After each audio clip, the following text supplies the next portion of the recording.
하나님 말씀은 출애굽기 21장 12절부터 15절입니다. 출애굽기 21장 12절부터 15절 교독하겠습니다. 사람을 쳐 죽인 자는 반드시 죽일 것이나 만일 사람이 고의적으로 한 것이 아니라 나 하나님이 사람을 그의 손에 넘긴 것이면 내가 그를 위하여 한 곳을 정하리니 그 사람이 그리로 도망할 것이며 사람이 그의 이웃을 고의로 죽였으면 너는 그를 내 제단에서라도 잡아내려 죽일지니라. 자기 아버지나 어머니를 치는 자는 반드시 죽일지니라. 아멘. 기도드리겠습니다. 살아계신 하나님, 이 시간 하나님 말씀을 전하고 듣습니다. 성령께서 역사하셔서 우리를 향한 하나님의 뜻을 잘 깨달아 알게 도우시고 또 하나님이 알려주시는 대로 잘 믿고 따르는 복된 신앙생활 하게 도우소서. 감사드리고 예수 그리스도의 이름으로 기도드렸습니다. 아멘. 오늘 본문에서는 이제 그 6계명을 어긴 살인죄에 대해서 이제 사법적인 형벌을 어떻게 가해야 되는지에 대해서 하나님께서 말씀을 하고 있습니다. 12절에 보게 되니까 사람을 쳐 죽인 자는 반드시 죽일지니라. 14절 사람이 그의 이웃을 고의로 죽였으면 너는 그를 내 제단에서라도 잡아내려 죽일지니라. 아주 단호하게 하나님께서 고의로 살인을 행한 자에 대해서는 반드시 죽일 것을 말씀을 하고 계세요. 왜 그렇습니까? 살인은 남에게 해를 가하는 악 중에서 제일 큰 악이죠. 살인은 한 사람의 모든 것을 다 물거품으로 만들어버리는 악입니다. 살인은 남아있는 유족들에게 씻을 수 없는 고통을 주는 악입니다. 또한 살인은 하나님을 직접적으로 대적하는 것이죠. 왜 그렇습니까? 하나님이 사람을 사랑하십니다. 그리고 하나님이 사람을 하나님의 형상으로 창조하셨어요. 하나님을 닮은 자로 창조하셨습니다. 그리고 하나님은 사람을 통해서 하나님의 영광을 드러내기를 원하시고 하나님의 뜻을 이루기를 원하시고 하나님의 나라를 확장하시기를 원하십니다. 이렇게 하나님이 사랑하시는 사람을 또 사용하시는 사람을 죽이는 것은 하나님을 직접적으로 대적하는 것이라는 것을 부인할 수 없죠. 그렇기 때문에 살인은 반드시 상응하는 형벌을 받아야 하는 것입니다. 이웃에게 가장 큰 악을 행했기 때문에 형벌을 받아야 되고 하나님을 향해서도 악을 행했기 때문에 당연히 그 살인에 대해서는 상응하는 형벌을 받아야 하는 거예요. 14절에는 이제 고의로 살인한 자들은 하나님의 제단에서라도 잡아내려 죽이라 이렇게 말씀을 하셨어요. 하나님의 제단은 어떤 곳입니까? 죄인이 와서 제물을 드리면서 죄를 용서받는 곳이죠. 하나님의 은혜를 받는 곳입니다. 그러나 고의로 살인한 자에게는 하나님의 은혜가 내려지지 않죠. 그 제단에서 끌어내서 죽이라 하나님께서 말씀을 하신 것입니다. 이렇게 살인하는 것을 하나님이 심히 미워하신다라는 것을 우리는 마음에 깊이 새겨야 되는 것입니다. 그래서 다른 사람의 생명을 소중히 여기고 그 생명을 보호하고 또 그 생명이 안전하게 생활할 수 있도록 더욱 그 생명이 건강하게 생활할 수 있도록 모든 배려를 행해야 되는 거죠. 그 생명 그 자체뿐만이 아닙니다. 그 사람의 인격, 명예, 권리 그 사람의 모든 것을 소중히 여기고 보호하는 것이 살인하지 않는 것이라는 것을 우리가 마음에 깊이 새겨야 되겠습니다. 다음에 하나님은 이러한 고의적인 살인에 대해서는 반드시 죽이라 이렇게 말씀을 하셨지만 우발적인 살인에 대해서는 예외 조항을 두셨어요. 13절에 보게 되니까 만일 사람이 고의적으로 한 것이 아니라 나 하나님이 사람을 그의 손에 넘긴 것이면 내가 그를 위하여 한 곳을 정하리니 그 사람이 그리로 도망할 것이며 이렇게 기록되어 있습니다. 그러니까 예를 들어서 나무를 하고 있는데 도끼날이 빠져서 옆에 있는 사람이 맞아 죽었어요. 이것은 우발적인 사건이죠. 의도하지도 않은 것이고 계획 그러한 것이 아니죠.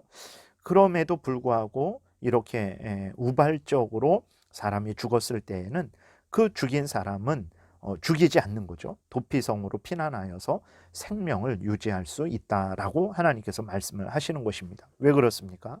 이러한 경우는 하나님이 뭐라고 말씀하시냐면 하나님이 죽은 그 사람을 죽음으로 이끄신 것이다 이렇게 말씀을 하시는 거예요. 13절 다시 보면 만일 사람이 고의적으로 한 것이 아니라 나 하나님이 사람을 그의 손에 넘긴 것이면 이렇게 기록되어 있어요. 하나님이 우발적인 사건을 말씀을 하시는데 하나님이 사람을 그의 손에 넘긴 것이다. 그렇기 때문에 그를 죽이지 말아라.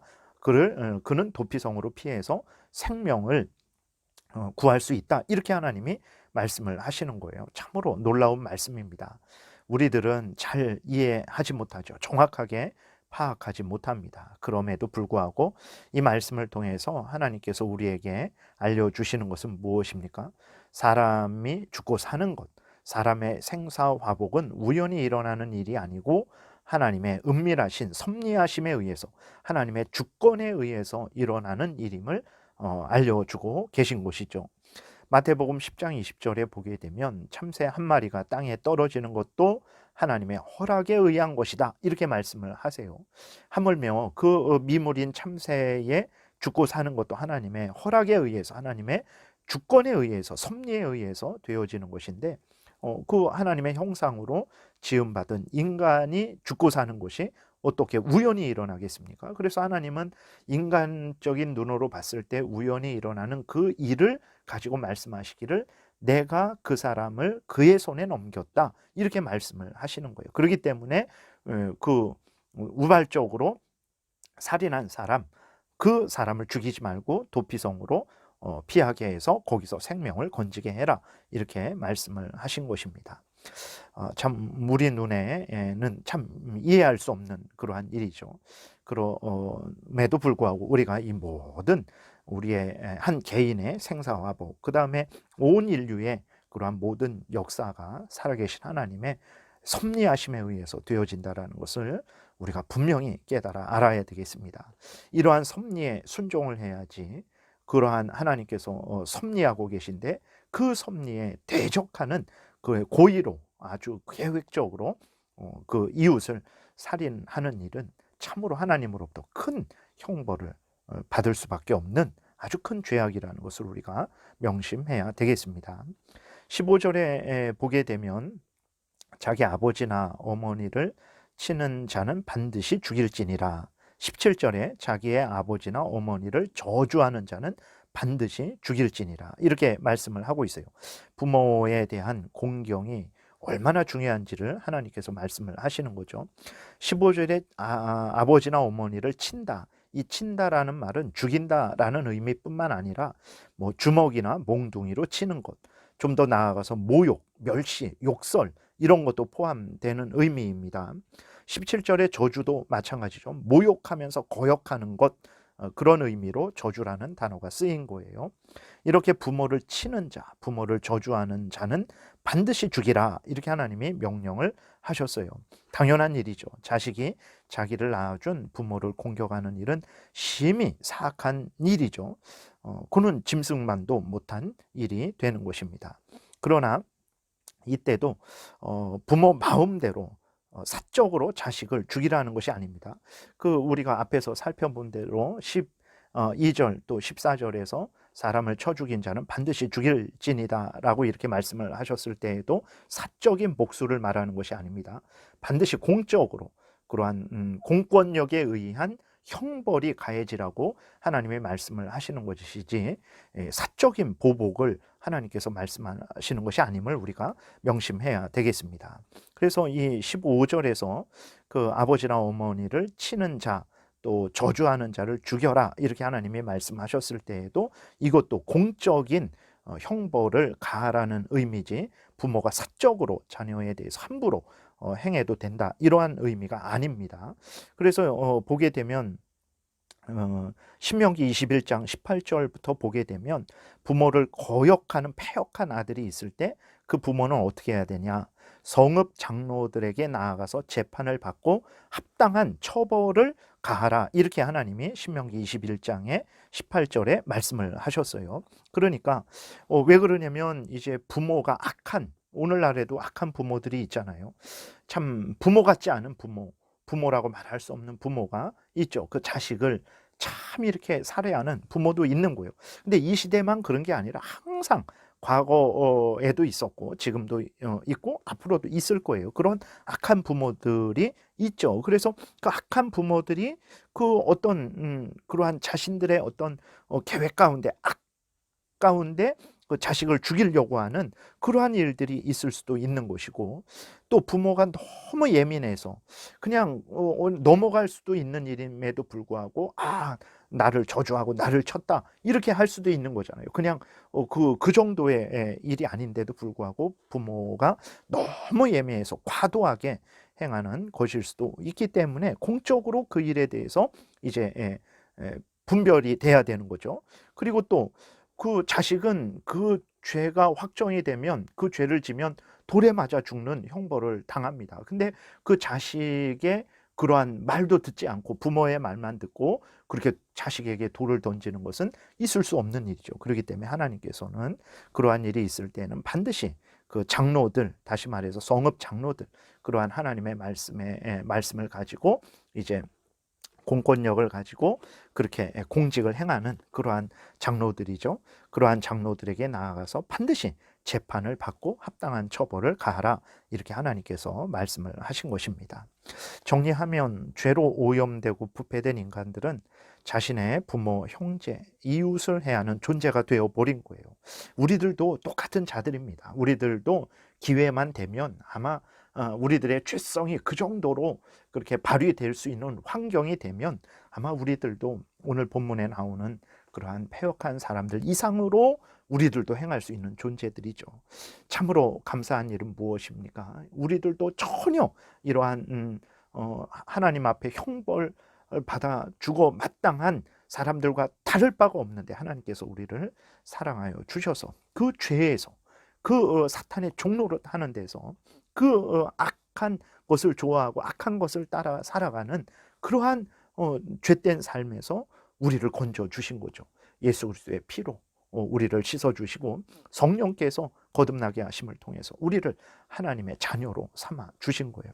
그래서 우리가 이러한 사람을 쳐서 죽이는 것, 그 다음에 그 다른 사람의 인격과 권리, 명예를 아주 이렇게 손상시키는 것, 그것이 이렇게 심히 나쁜 일이구나. 부모를 거역하는 것이, 부모를 치는 것이, 부모를 저주하는 것이 이렇게 나쁜 일이구나 라는 것을 깨달아 알고 그렇게 하지 말아야겠다. 하나님의 명령을 따라 살인하지 말아야겠다. 이웃을 사랑해야 되겠다. 정말 이웃의 생명과 인격과 권리와 명예를 소중히 여기고 지켜주고 보호하고 증진시켜주는 일을 해야 되겠다.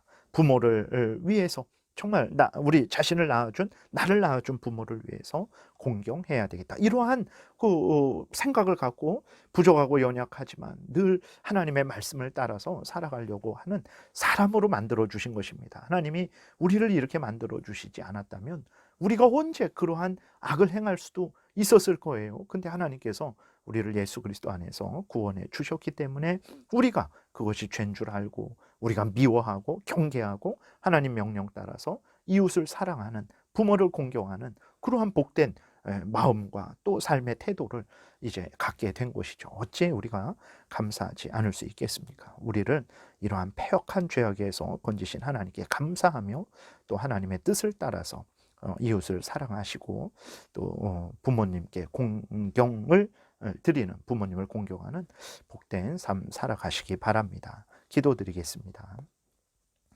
살아계신 하나님 감사합니다. 진실로 우리가 어떻게 사람을 치는 것이 악한 것인지, 또 그것을 미워하고 오히려 우리는 사람을 살리고 보호하고 정말 그의 모든 인격과 권리와 명예를 증진시켜야 되는 사람이라는 것을, 그런 일을 행해야 되는 사람이라는 것을 깨달아 알게 하시고 그런 일을 행하게 하시니 감사를 드립니다.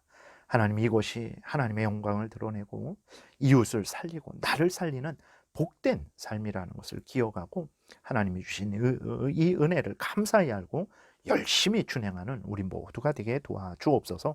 예수 그리스도의 이름으로 기도드렸습니다. 아멘.